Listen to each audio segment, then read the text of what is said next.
It all starts with a single police case number, K251090. But, that one number is like a doorway into two completely different realities. On one side, you have a simple roadside disagreement, and on the other, a sprawling criminal conspiracy.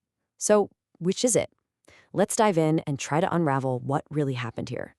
Okay, so everything we're about to talk about, it all begins right here with this specific, verifiable police report from Kalama, Washington.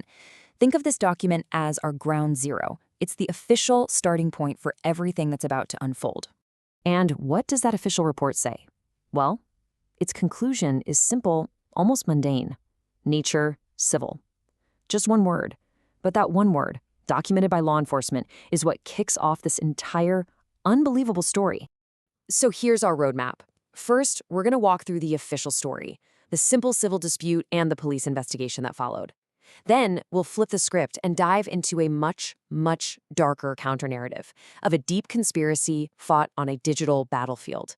We'll look at this wild idea of claiming root access to fight back. And finally, we'll see what the real-world stakes are for everyone caught up in this. All right, so let's start with the official version of events. This is the story exactly as it was recorded by the responding officer in that initial police report. So it all starts out simply enough. It's February 9th, 2025, and Jacqueline Moore's Ford Explorer breaks down. A mechanic named Gary offers to help out.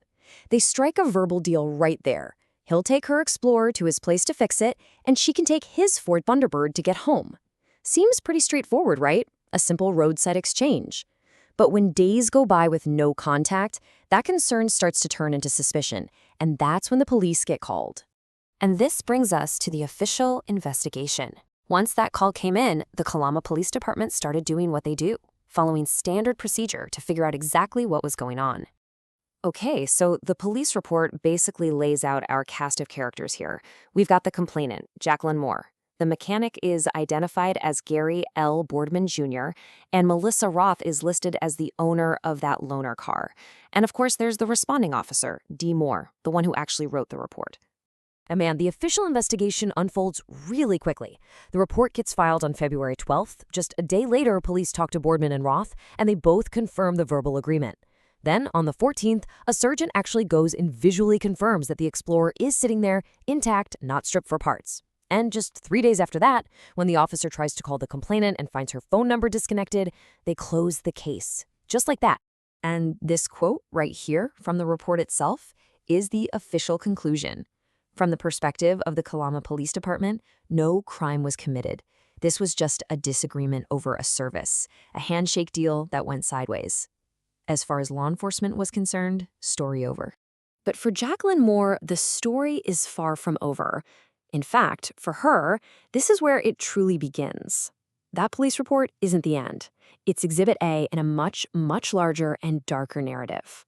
And this is where the two realities just collide. I mean, look at this. On the left, the police report's simple, one-word declaration, civil. On the right, an email from Jacqueline Moore with a subject line that reads, VIN suppression and timestamp laundering, criminal ring connection. These aren't just different opinions. They are two fundamentally different worlds, born from the very same event. Moore starts alleging these really complex crimes, starting with something she calls VIN laundering. Now, as she describes it, this is a process where someone creates fake ownership records to hide a vehicle's real history, making it way easier to sell illegally or maybe even strip for parts. And she doesn't just make these broad claims. She points to what she believes is specific digital evidence. We're talking about receipts from totally different businesses with the exact same timestamps, or vehicle histories that show these impossible chains of ownership. To her, these aren't just weird coincidences. They're the digital fingerprints of a coordinated criminal ring. But as Moore tries to present this evidence, she claims she's just hitting a wall. And we're not just talking about a wall of disbelief, but one of active digital suppression. I mean, look at this email to the Kalama Police Chief Ralph Herrera. She puts it so plainly. She truly believes her emails and her data submissions are being intentionally blocked. She argues this isn't some technical glitch or user error on her part, but a breach, a deliberate effort to silence her. And here is where you see the fundamental impasse. It's a total breakdown. Moore is claiming the official system is being used for containment, to block her from being heard.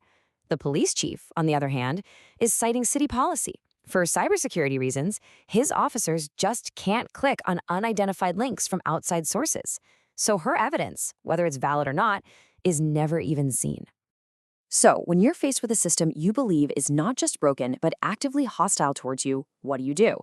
Well, Moore's response becomes something far more radical than just filing another report. It's an attempt to rewrite the rules of the system itself. This quote from an analysis of her actions frames it perfectly. It describes someone who saw a system that was causing harm and, instead of trying to work within it, decided to change its most fundamental programming, to rewrite the kernel. You know, the kernel is like the absolute core of a computer's operating system. And this is the core idea of her new strategy. She claimed root access. Now, in computing, a user has pretty limited permissions, but an administrator with root access, they can control everything. Metaphorically, she stopped acting like a user pleading with a broken system and instead decided to become the administrator of her own justice.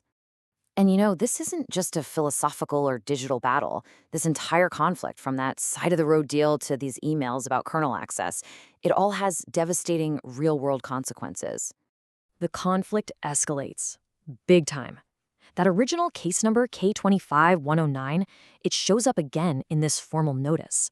Only now, it's the basis for alleged civil rights violations. The simple car dispute has now become the foundation for a legal challenge against the very authorities she first went to for help. And this slide, it just illustrates the heartbreaking domino effect. The initial loss of her vehicle, which was her primary asset, is directly linked to a contested eviction. That, in turn, escalates into an emergency request for protection, where she cites the risk of imminent homelessness for her entire family. The stakes just could not be higher. Which brings us to a final, pretty provocative question. Whether you see this whole thing as a tragic misunderstanding or a righteous fight against a massive conspiracy, the story forces us to ask a question of ourselves. In the operating system of our own lives, with all its rules and regulations and bureaucracies, who truly has root access? You or the system?